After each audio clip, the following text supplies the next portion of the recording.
Assalamu alaikum. This is Amna Salim, your host for today.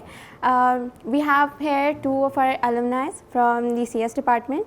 Kindly introduce yourself, guys. I am Awais. I recently got graduated from FCCU, and I am currently doing job in Devton Software House at Sabazar. Yep. What about you? I am Hazrat, and I have recently graduated. I was one of the developers of the Suno app, and I will be going for my masters to US soon, inshallah. Inshallah. How was your experience here at FCCU?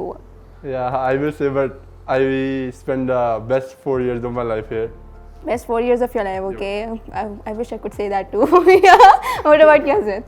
मेरा तो FC में काफ़ी मतलब अच्छा experience रहा है, काफ़ी grooming हुई है. 4 साल पहले अगर मुझे देखें और अभी देखें तो there is a lot of difference. I have got lot of knowledge. इसके अलावा काफ़ी मतलब मुश्किल भी था असाइनमेंट्स की डेडलाइन मीट करना. पर्सनालिटी चेंज आप लोगों के अंदर कितना आया? लाइक पर्सनालिटी चेंज का क्या सिनेरियो है? I think growth is very important. जब आप लाइक इस तरह की यूनिवर्सिटी में पढ़ रहे हो and you have to met a lot of people from diverse background, तो आपकी इवेंचुअली खुद ही ग्रोथ होती है, और यही ग्रोथ है, और growth is very important for anyone. तो आई थिंक कि मैंने काफ़ी इम्प्रूव किया है. My personality changes a lot in a positive way. सही है. आपका व्हाट अबाउट यू हज़रत, आपको क्या लगता है? और मुझे ये चीज़ बताएं कि ग्रोथ, आपकी एकेडमिक ग्रोथ किस तरीके से हुई? क्या आपने नॉलेज की बात की थी, राइट? तो नॉलेज में किस तरीके से ग्रोथ आई, और क्या मतलब वर्क एक्सपीरियंस इंडस्ट्री का भी है, और वो इंडस्ट्री का जब नॉलेज आता है स्टूडेंट के पास तो एक्चुअली प्रैक्टिकल एक्सपीरियंस की बात हो रही है ना. वही है कि हम लोगों को प्रैक्टिकल एक्सपीरियंस की ज़्यादा चाह होती है, और उसी से हमारी ग्रोथ ज़्यादा होती है, क्योंकि सीएस की बहुत ज़्यादा रिमोट जॉब्स होती, मतलब आपको मिल जाती हैं बाहर की कंपनी से, और you earn in euro. Currently I am in a learning phase. जब like I will be a proper developer, तो obviously I will go for remote. You will go for remote. Why remote? Because remote is very reliable. आप घर में बैठ के easily काम कर सकते हो. आप अपना जब मर्जी जाके खाना वगैरह खा सकते हो. घंटे की ब्रेक है, आप जिम हिट करके आ सकते हो. लेकिन आपको नहीं लगता कि एनवायरनमेंट आपकी ग्रोथ में बहुत ज़्यादा मैटर करती है, और बहुत बड़ा उसका पिवट रोल होता है, इंपॉर्टेंट रोल होता है, तो पिवटल रोल होता है, तो आपको नहीं लगता? जो ग्रोथ चाहिए थी वो एफसी ने दे दिया. मतलब you don't want to grow more. अच्छा हज़रत, ये आपके लिए सवाल है, क्योंकि आप जा रहे हैं बाहर इंशाल्लाह, तो आपने अवैस की तरह जॉब क्यों नहीं की? बिकॉज अब हम लोगों की जो एज होती है ना, हम लोग कहते हैं कि भाई वी नीड टू अर्न, हम लोगों को पैसे चाहिए. आपने कहा कि उन्हें पढ़ना है. वाई? मेरा थोड़ा सा डिफरेंट सोच है. मैं जॉब करना पसंद नहीं करता. मैं कहता हूँ कि रिसर्च में जाना चाहते हैं? नहीं, रिसर्च में भी नहीं. मैं चाहता हूँ कि बंदा जॉब ना करे, जॉब्स को क्रिएट करे. बंदा कंपनी अपनी खोले, अपना स्टार्टअप हो, खुद अपना सॉफ्ट. इंशाल्लाह. तो उसके बारे में आपके क्या प्लान्स हैं? आपने क्या सोचा है, और आपके पास कुछ है बेस बनी हुई कि नहीं, और आप अवैस को रखेंगे कि नहीं? नहीं, the goal is the same. We have contacted कि हम इवेंचुअली सॉफ्टवेयर हाउस लाइक खोलेंगे इंशाल्लाह. लेकिन अभी founder I will be the employ.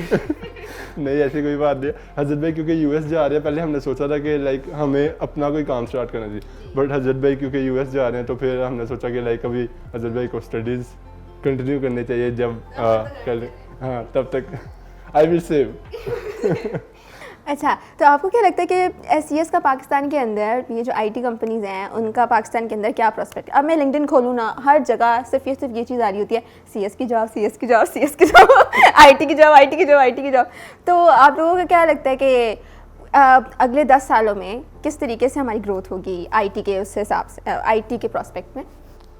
आगे अगर आप देखें तो पूरा फ्यूचर ही लाइक आईटी पर ही है. जिस तरह के लाइक आर्टिफिशियल इंटेलिजेंस रेवोल्यूशनलाइज कर रही है हर चीज़ को, हर चीज़ में एआई आ गई, तो आगे सारी फील्ड ही लाइक पूरा फ्यूचर ही एआई पे है, मशीन लर्निंग पे है, सब सीएस से रिलेटेड है.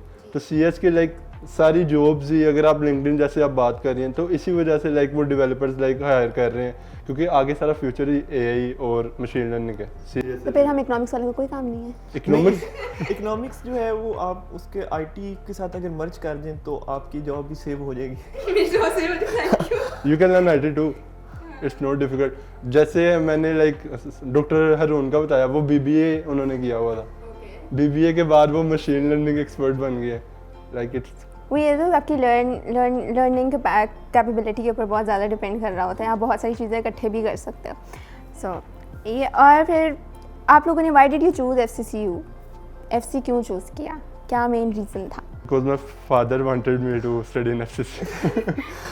मैं तो डेडलाइन से लेट हो गया था FC में डेडलाइन थी तो मैंने अप्लाई कर दिया। तो आप लोगों को नहीं लगता कि शायद फेट बहुत ज़्यादा एक रोल प्ले करता है? मैं अगर कहूँ तो मेरा अगर एक्सपीरियंस की बात की जाए तो मैं जब आई थी तो मैंने FC नहीं आना था, मैं घूम के FC आई हूँ लेकिन आ गई।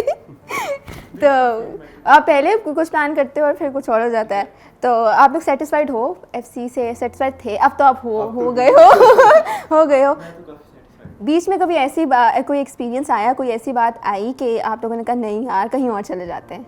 क्योंकि you get that a lot, क्योंकि हम लोग की एज में इस तरह से बहुत ज़्यादा होता है कि जो कहीं और चले जाते हैं। नहीं, ऐसी सोच कभी नहीं है, मुझे तो नहीं है। पर्सनली मुझे भी क्योंकि अब हम FC में क्योंकि आगे हुए थे तो ऑप्शन कोई नहीं बचा रहा, अब तो पढ़ना ही था, 4 साल गुजारने थे तो नहीं, there are people who switch. और आपको पता है कि FC में आई डोंट थिंक कि अगर कोई बंदा FC आ जाता है वो स्विच करेगा। आई सी अ लॉट ऑफ केसेस के जो बाहर की यूनिवर्सिटी से FC स्विच करके आए हैं, मेरे काफ़ी दोस्त हैं। फास्ट से आप लोगों को लगता है कि GPA जो है वो खाली सिर्फ GPA ही है जो कि हमारी कैपेबिलिटीज़ को या हमारी एफर्ट्स को जो है मेजर कर सकता है? ओनली GPA है? आप देखें, अब if I go for a job interview, ठीक है, तो वो मेरे GPA नहीं देखते, दे सी माई स्किल्स। तो what do you like think about this, कि आपकी स्किल्स का क्या रोल है, क्या चीज़ है, और स्किल्स कितनी ज़्यादा इंपॉर्टेंट हैं? Skills are the most important thing. आपके पास स्किल होगा तो लाइक आपको जॉब मिल जाएगी। अब आप जैसे GPA की बात कर रही हैं तो लाइक आप स्किल ले लें, आपने लाइक असाइनमेंट्स डेडलाइंस को इतना फॉलो ना करें, आप GPA मेंटेन करने की कोशिश ना करें, अगर आपके पास स्किल है ना तो इंडस्ट्री विल हायर यू। मेरा ये ख्याल है कि अगर आपके पास स्किल है तो आप प्रोजेक्ट्स बना के तो वो अपने रेज्यूमे में शो करो, तो फिर आपको जॉब मिलने के चांसेस ज़्यादा हैं। वैसे GPA मैटर करता है, लेकिन this is not the only factor. GPA plus good projects जो कि जिसकी अच्छी मतलब कस्टमर्स ज़्यादा हों, जैसे प्ले स्टोर में ज़्यादा डाउनलोड्स हों, एक्टिव डाउनलोड्स, तो वो काफ़ी एक अच्छा इंप्रेशन डालता है। तो अगर आपको GPA कम है तो I would suggest that you go for building good projects, तो उससे काफ़ी अच्छा इम्पैक्ट पड़ जाता है। How do you define a good project? Good project वो होगा जिसमें जो कस्टमर है या मतलब जो यूज़ करने वाला है वो उसके साथ इंटैक्ट रहेगा, that is a good project. और what do you think Awais, आपके हिसाब से क्या होता है गुड प्रोजेक्ट? अगर गुड प्रोजेक्ट किसी को सर्व कर रहा है, कम्युनिटी बेस्ड है अगर कोई, तो किसी बंदे को फ़ायदा मिल रहा है, तो that's a good project I think. आप प्रॉफिटेबिलिटी की तरफ नहीं देखते कि अच्छा इसमें ज़्यादा प्रॉफिट आएगा तो फिर ये गुड प्रोजेक्ट होगा? क्योंकि आप देखें, अगर हम कम्युनिटी सर्विस की तरफ जाएँ ना, अगर कोई प्रोजेक्ट हमें मिला है और हम कम्युनिटी सर्विस के लिए है तो उसमें हमारे प्रॉफिट कम हो, रादर दैन कि अगर हम लोग किसी एक चीज़ को टारगेट कर रहे हैं। Don't you guys think so? मैं ज़रा इकोनॉमिक्स ब्रेन थोड़ा सा यूज़ कर रही हूँ यहाँ पे। विद इट कि अगर आप कम्युनिटी बेस्ड प्रोजेक्ट जा रहे हैं, लाइक अगर आपका प्रोजेक्ट कम्युनिटी में लाइक काफ़ी हो गया, फेमस हो गया, तो प्रॉफिट भी ऑटोमेटिकली जनरेट हो ही जाएगा, क्योंकि many people will use it, तो उसी से प्रॉफिट मिलेगा ना। लाइक प्रोजेक्ट्स की बात हम लोगों ने की है, FYP आप लोग, अच्छा okay, you want to add on? Okay जो आप कह रहे हैं लाइक इसमें के टारगेट गुड पीपल, हमारी जो इंडस्ट्री है ना, हमारी कोई मतलब नहीं है इस ऐसी बात कि हम कोई टारगेट एक स्पेसिफिक एरिया ऑफ पीपल को कर रहे हैं, कि मतलब हम बिग ऐप्स को टारगेट कर रहे हैं या लो इंडस्ट्री। अगर हम कोई ऐप डेवलप करते हैं तो हर कोई वो यूज़ करेगा, मतलब बड़े बंदे भी जिस तरह आप कह रहे हैं, कुछ अमीर भी यूज़ करेंगे, कुछ लाइक मिडिल क्लास भी यूज़ करेंगे, तो जो हमारी इंडस्ट्री है वो सबको फॉलो करती है। इसमें ऐसा कुछ नहीं है कि यार हमें कुछ अमीरों को फोकस करना चाहिए टू बिल्ड मोर प्रॉफिट, तो ऐसा कुछ नहीं है हमारी इंडस्ट्री में। Do you think it is right? हाँ, मैं आपकी बात से एग्री करता हूँ। अच्छा, तो moving on, talking about the like we were talking about the projects, right?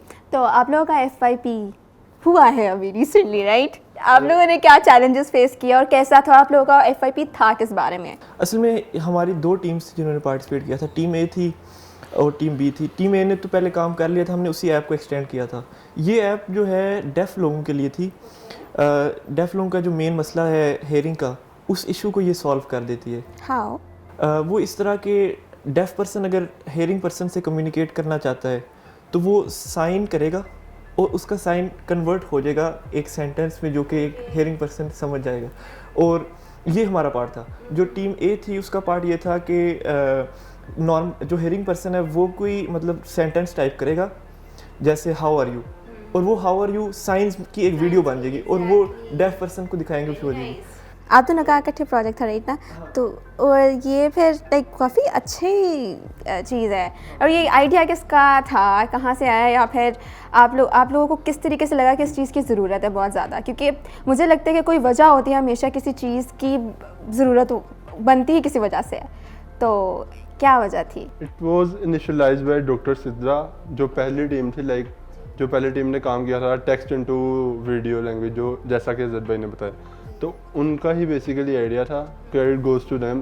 तो हमने लाइक उसका सेकंड पार्ट किया है, वो they able to do only the first thing like text into video part. तो क्योंकि ऐप को एक्सटेंड करना था, ऐप हमारी लाइक उनका ही ग्रुप गया, पाशा अवार्ड जीत के आया पूरे पाकिस्तान से, पाशा अवार्ड जीत के आया, लाइक काफ़ी उसको फेम मिला एफसी की वजह से, एफसी को भी काफ़ी फेम मिला इस प्रोजेक्ट की वजह से। तो फिर जी अल्हम्दुलिल्लाह। तो उसके बाद हमने मैम सिद्रा ने हमसे बात की कि आप इसको फॉलो करना चाहेंगे, तो हमने कहा क्योंकि मे बी दे सारा पोटेंशियल इन अस के हम इसको आगे बढ़ा सकते हैं, तो उन्होंने हमें कहा, तो वी फॉलोड इट। और उसके बाद हम कॉम्पैक्ट नेस्ट में गए, वहाँ पे भी लाइक 100 यूनिवर्सिटीज़ थी और 80+ प्रोजेक्ट्स थे, 85 प्लस प्रोजेक्ट्स थे, तो वहाँ पे भी हम सेकंड रनर अप रहे। मतलब नस्ट कह लें फास्ट है और इस तरह की बड़ी बड़ी यूनिवर्सिटीज़ हैं, लम्स हैं, उस सब में एफसी सेकंड रनर अप पे। तो डिपार्टमेंट ऑफ कंप्यूटर साइंस को मतलब काफ़ी इसका जाता है कि उन्होंने हमारी इसमें काफ़ी नॉलेज में, और एफसी का एक नाम बन गया है इस प्रोजेक्ट की वजह से कि डिपार्टमेंट ऑफ कंप्यूटर साइंस भी कोई काम कर रहा है। How do you feel about this, like आप लोगों की वजह से, आप लोगों की मेहनत की वजह से तो एफसी का नाम बना, तो आप लोगों को कैसा फील हो रहा है? Like describe it in one word, describe it in one word. Amazing. Okay, proud, very nice. Okay, तो आप लोग तो ये प्रोजेक्ट काफ़ी है अच्छा, बहुत अच्छा है, लेकिन आप लोगों को इसके अंदर काफ़ी ज़्यादा चैलेंजेस फेस करने पड़े होंगे, तो उनमें से आपको क्या लगता है सबसे बड़ा चैलेंज क्या था? सबसे बड़ा चैलेंज तो ये था कि साइंस को डिटेक्ट करना, डेफ पर्सन जो साइन कर रहा है वो किस तरह साइन कर रहा है, और मुख्तलिफ डेफ पर्सन मुख्तलिफ साइन करते हैं, तो उन सब की एक मतलब हमने काफ़ी अच्छी एक्यूरेसी रीच कर ली थी। और मज़े की बात ये है कि जितनी भी मॉडर्न टेक्नोलॉजीज़ हैं वो सारी की सारी हमारी ऐप में यूज़ हुई हैं। Computer vision, natural language processing, machine learning, और इसके अलावा एंड्रॉयड में हमने काम किया है। तो मतलब सारी लेटेस्ट टेक्नोलॉजीज़ यूज़ हुई हैं इसमें। और इस ऐप का साइज़ भी हमने छोटा रखा है ताकि हर फ़ोन में इंस्टॉल हो जाए इजीली। एफिशिएंट कोड है, और आप भी डाउनलोड करें प्ले स्टोर पर। जरूर डाउनलोडेड। आपका नाम बता दें काइंडली। सुनो 2.0। सुनो 2.0। Okay, thank you so much Hazrat, and thank you so much Awais for giving us your time. जाते हुए आपके पास कोई मैसेज हो ग्रेजुएटिंग स्टूडेंट्स के लिए, क्योंकि मैं तो ग्रेजुएटेड हूँ, आप लोग ग्रेजुएटिंग स्टूडेंट्स के लिए? I will say sky is the limit, आप बस हार्ड वर्क करें, success will come for you. और आपकी तरफ से क्या है? मैं तो ये मैसेज दूंगा जो अल्लामा इकबाल ने मैसेज दिया है जवानों को, कि उकाबी रूह जब बेदार होती है जवानों में, नज़र आती है उसको अपनी मंजिल आसमानों में, ना हो ना उम्मीद ना उम्मीदी ज़वाले इल्म व इरफा है, उम्मीद मर्द मोमिन है खुदा के राज़दारों में। Very nice. Okay, thank you so much guys, thank you so much, have a nice day.